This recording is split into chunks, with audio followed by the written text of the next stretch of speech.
Good morning students. आज हम 11th class का सेकंड चैप्टर पढ़ रहे हैं। उसके आगे का पढ़ेंगे जनगणना तथा प्रतिदर्श सर्वेक्षण। जनगणना अर्थात पूर्णगणना यह वह सर्वेक्षण होता है जिसमें जनसंख्या के सभी तत्व शामिल होते हैं। अर्थात जो जनगणना की जाती है उसमें जनसंख्या की संपूर्ण जानकारी प्राप्त होती है। अब देखेंगे जनसंख्या और प्रतिदर्श होता क्या है, मतलब पॉपुलेशन पूरी देखना और एक सैंपल के आधार पर देखना, उसमें क्या डिफरेंस होता है। समष्टि का अर्थ होता है सभी इकाइयों की समग्रता, अर्थात समष्टि एक ऐसा समूह है जिस पर किसी अध्ययन का परिणाम लागू होता है। अर्थात जो जनसंख्या का हम आकलन करते हैं वो हम समष्टि के आधार पर करते हैं कि इसमें समूह की सारी इकाइयों को देखा जाता है।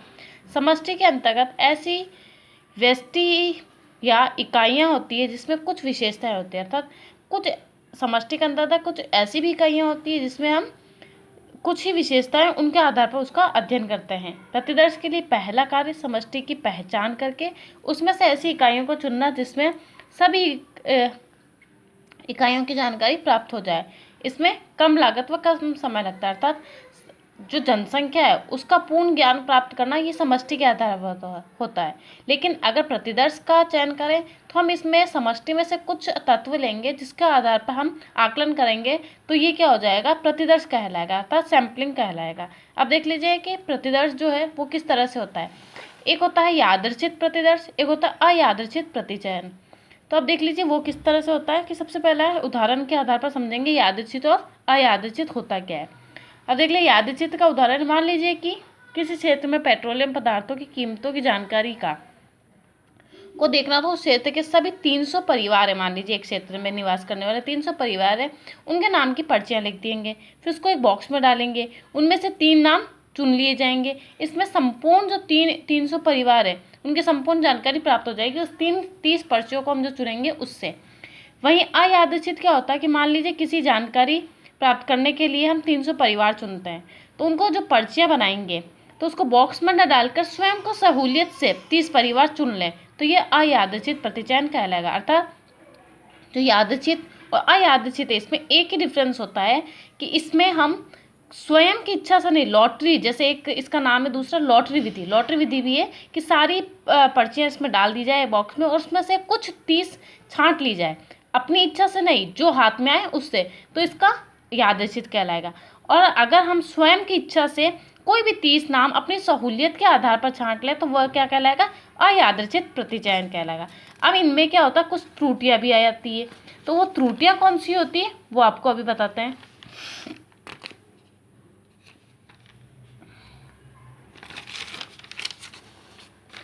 अब देख लीजिए प्रतिचयन है और प्रतिचयन की जो त्रुटियां होती है। अब जैसे मान लीजिए एक उदाहरण है, ठीक है, इसमें हम देखेंगे 5 कृषक की आमदनी देखेंगे, ठीक है, ये प्रतिचयन की जो त्रुटि होती है उसके आधार पर। तो कृषकों की आमदनी कितनी है, पांचों की 500, 550, 600, 650, 700। अब जो ये समष्टि की औसत है वो क्या होगा, इन पांचों को जोड़कर जितनी है 5 है तो 5 से भाग दे दिया जाएगा, तो क्या आ जाएगा 600।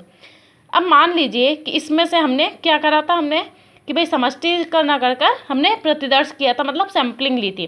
तो मान लीजिए 5 है, मतलब 5 बहुत ज़्यादा, एक छोटा सा एग्जाम्पल दे रही हूँ, 5 बहुत ज़्यादा है, तो इसमें मान लीजिए हमने 2 को छांट लिया, ठीक है, क्या छांट लिया, 500 और 600। तो औसत कितना हो गया, 500 प्लस 600 अपॉन 2, तो कितना आया 550। मतलब पूरा सैम्पलिंग लिया तो कितना आया 600 और इसमें 550।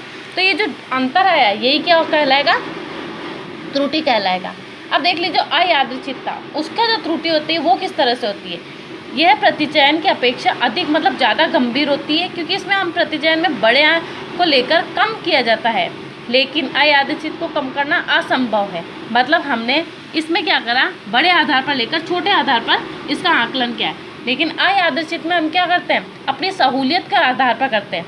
मान लीजिए आंकड़ा अर्जन करने में भी त्रुटियाँ हो जाती है कि हम जो आंकड़ा अर्जन कर रहे हैं वो गलत भी हो सकता है, और उत्तर संबंधी त्रुटियाँ हो जाती है कि अर्थात जो हमें कोई जवाब दे रहा है वो जवाब ही न दे। प्रतिदर्श अभिनति मतलब पूर्वाग्रह, मतलब पहले की जो उसकी व्यवहार है उसमें भी डिफरेंस आ सकता है, इसलिए ये त्रुटियाँ संभव होती है। अब सारांश देख लीजिए कि इसमें संख्याओं के आधार, इस पूरे चैप्टर में संख्याओं के आधार पर व्यक्त आर्थिक तत्व आंकड़े कहलाता है। अर्थात जो छोटे क्वेश्चन में आता है कि आंकड़े क्या कहलाते हैं, तो संख्याओं के रूप में व्यक्त आर्थिक तत्व आंकड़े कहलाते हैं। आंकड़ों में संग्रह का उद्देश्य किसी समस्या और उसके कारणों को समझकर उसकी व्याख्या एवं विश्लेषण करना होता है। अर्थात आंकड़े क्या होता है, जो संख्याओं का व्यक्त रूप होता है, और उन आंकड़ों का जो संग्रह करके उनका उद्देश्य क्या होता है, कोई भी समस्या या कोई भी कारण है उनको समझकर उसकी व्याख्या और विश्लेषण करना। ये आपने पूरे सेकंड चैप्टर में पढ़ा है। ठीक है, यहीं आपका ये चैप्टर कंप्लीट होता है। Thank you students.